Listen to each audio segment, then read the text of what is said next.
a bɛ fɔ min ma ko an ka sanfɛ kulu maaw n'o bɛ tali kɛ espace aérien ka se ka o lakana ka o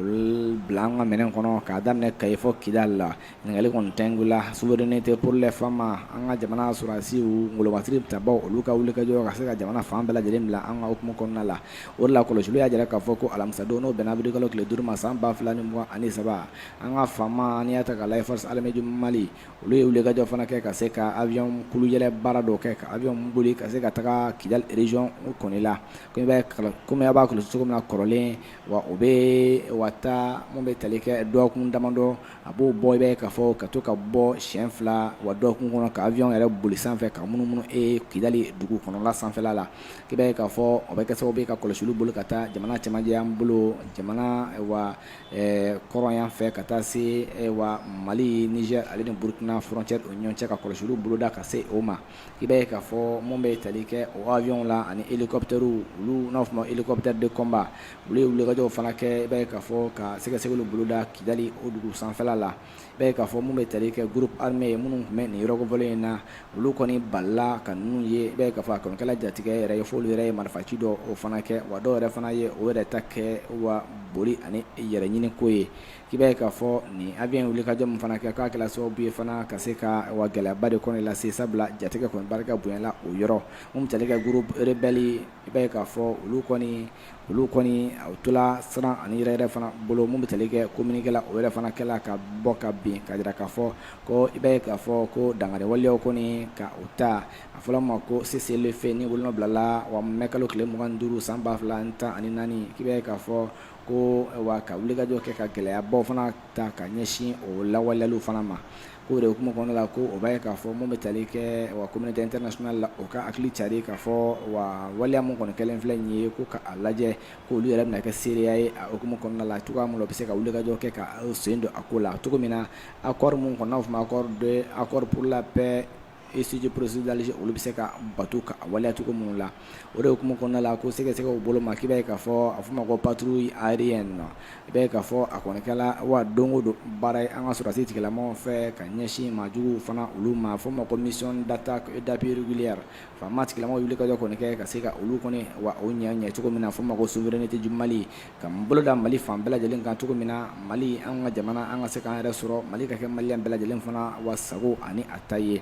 i b'a ye k'a fɔ gɛlɛya mun kɔni wulila ka ɲɛsin a bɛ fɔ ma ko wa maajugu n'u tali kɛ bɛnkanni waleya tigilamɔgɔw terroriste kɛlɛli hukumu kɔnɔna la i b'a ye k'a fɔ Mali kɔni bɛ ka wulikajɔ kɛ ka engagé a ko la kosɛbɛ Mali fan bɛɛ lajɛlen na o de kama colonel Sadio Camara a yɛrɛ ye sinsin a kan ka wa ɲɛbila baaraw fana kɛ i b'a ye k'a fɔ foyi tɛna se ka Mali faamaw bali o ka wulikajɔ la o tɛna siran foyi si ɲɛ Mali o de bɛ fɛn bɛɛ lajɛlen sanfɛ o de kama i b'a ye k'a fɔ kumakan fana bɛ yen nɔ ka sigikafɔw fana kɛ wa n'o fɔ ma ko groupe sociaux minnu kɔni jɔrɔlen bɛ nin ko in na ka o kɔda Mali la k'i b'a ye k'a fɔ mun bɛ tali kɛ Mali ka se ka bonya a ka maliyaya kɔnɔna la i b'a ye k'a fɔ ma ko principe fondateur i b'a ye k'a fɔ wa jamana ani jamanadenw olu ka hakilina bɛ cogo min na o de bɛ a bɛɛ lajɛlen fana a sanfɛ baara bɛ kɛ ni o de ye kabi lawale la fɔ ka na se an bɛ don min na i ko bi ko i b'a ye k'a fɔ kabi nin transition in fana bilala sen kan n'a fɔ ma ko rectification de la transition faama k'i b'a ye k'a fɔ o tɛ ka bolo jigin diɲɛ ma don o don o bɛ ka wulikajɔ kɛ ka sebaya kɔni o sɔrɔ ka o de kɛ cogo min na ka se ka o kɔda maajuguw la an bɛ don min na ko bi a bɛ fɔ ma ko aéronef olu caman fana o sɔrɔla cogo min na ka bɔ yen hélicoptère minnu fana bɛ se ka an ka sɔrɔdasiw ta ka taa yɔrɔ ni yɔrɔ la ka minɛnw ta yɔrɔ ni yɔrɔ la ka se ka o fana caya baaraw ka se ka teliya ka i kɔda maajuguw la o de hukumu kɔnɔna la a bɛ fɔ ma ko surveillance du territoire ka se ka baaraw kɔni kɛ ka kɔlɔsiliw kɛ jamana sigilen bɛɛ lajɛlen fana la cogo min na ni gɛlɛya bɛ yɔrɔ la ka se ka wulikajɔ kɛ ka a ko kɔn i b'a ye k'a fɔ an bɛ don min na ko bi Mali yɛrɛ ye wulikajɔ kɔni fana kɛ ka se ka kɛlɛkɛminɛnw caman fana sɔrɔ an bɛ don min na i ko bi an ka jamana tɛ kɛ batɛmɛ sira ye bilen n'a ka di mɔgɔ min o bɛ don ni mun ka d'a bɛ bɔ n'a tɛ sira mɔgɔ la o bɛɛ bɛ dabila